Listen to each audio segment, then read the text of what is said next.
Salutare, dragi prieteni! Subiectele principale ale analizei noastre de astăzi sunt: Lloyd Austin crede că Putin este disperat, iar dovada sunt nord-coreenii. Potrivit Institutului pentru Studiul Războiului, forțele de securitate rusești îi cer lui Putin să escaladeze războiul în Ucraina. Norvegia va aloca peste 2 miliarde de euro pentru ajutor militar Ucrainei în 2025. Secretarul american al apărării Lloyd Austin a declarat că Rusia a suferit pierderi semnificative într-un război pe scară largă împotriva Ucrainei, motiv pentru care liderul rus Vladimir Putin a fost nevoit să cheme trupe nord-coreene în disperare.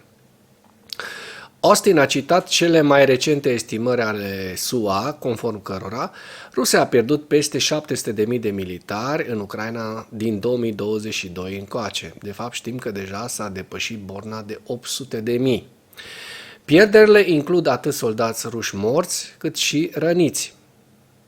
Pierderile rusești în Ucraina depășesc acum 2/3 din întreaga forță a armatei rusești la începutul războiului pe care l-a ales Putin. Abia în noiembrie 2024, Rusia a pierdut aproape 1500 de soldați în fiecare zi, a subliniat acesta.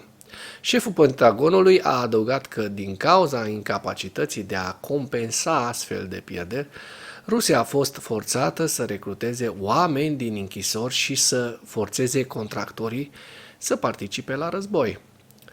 Moscova a condus chiar trupe din Coreea de Nord într-un război străin. Acesta este un alt semn clar al disperării lui Putin.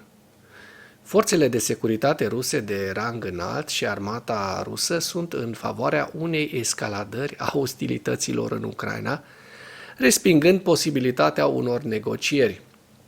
Analiștii Institutului pentru Studiul Războiului notează că forțele de securitate ruse consideră că este necesar să intensifice acțiunile militare în Ucraina mai degrabă decât să caute o soluție negociată la război. Rușii admit că trupele lor nu realizează câștiguri teritoriale semnificative proporționale cu pierderile umane și echipamentele. În ciuda acestui fapt, comanda militară rusă a continuat să sufere pierderi semnificative de personal în schimbul câștigurilor tactice, dar nu operaționale. În decembrie 2024, avansul mediu zilnic al trupelor rusești a scăzut la aproximativ 9 km pătrați pe zi, după 3 luni de câștiguri teritoriale și pierderi semnificative de personal în septembrie, octombrie și noiembrie. În același timp, comanda militară rusă se poate dovedi mai puțin înclinată decât Vladimir Putin să tolereze pierderi atât de mari dacă ritmul de avans continuă să încetinească. În ciuda acestui fapt, serviciile de securitate ruse și oficialii militari ruși nu sunt pregătiți să pună capăt războiului din cauza acestor pierderi. În schimb, îi cer lui Putin să intensifice efortul militar propunând apeluri parțiale la rezerve, probabil pentru a umple câmpul de luptă cu militari și echipamente. Ziua 1052 a războiului din Ucraina.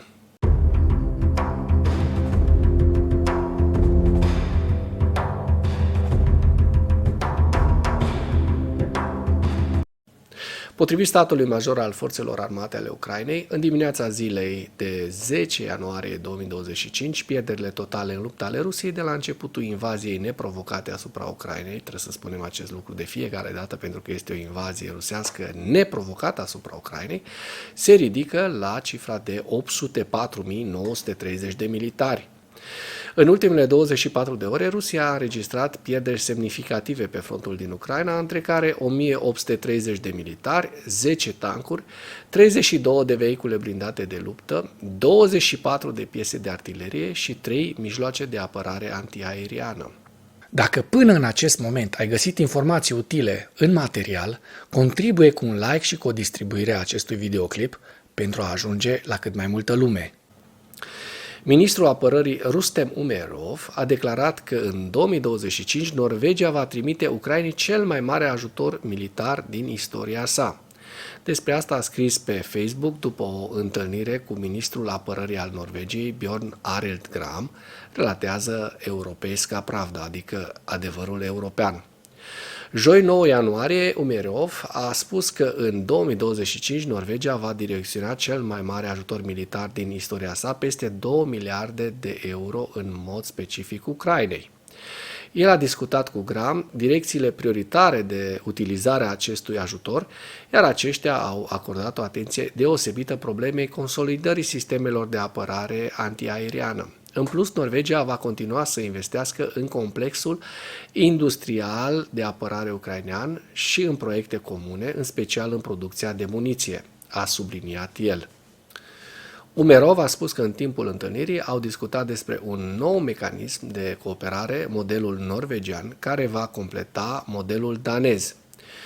De menționat este faptul că pe data de 9 ianuarie, în cadrul unei întâlniri la baza aeriană Ramstein din Germania, Graham a spus că țara a contribuit la inițiativa de achiziție de drone pentru Ucraina, o inițiativă de aproximativ 61,3 miliarde de dolari.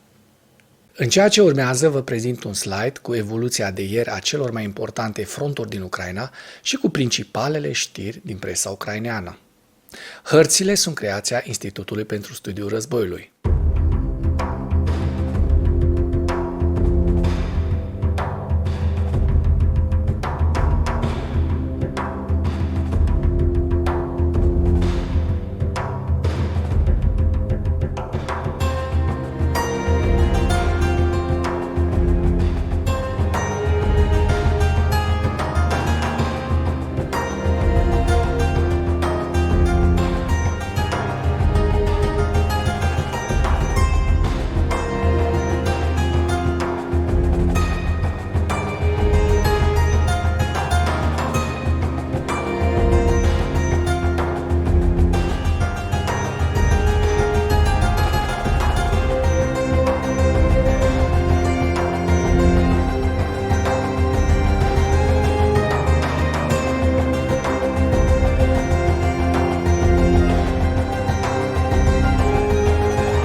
Mulțumesc pentru vizionare. Dacă vrei să susții acest canal, abonează-te la Animatura. Apreciez mult asta.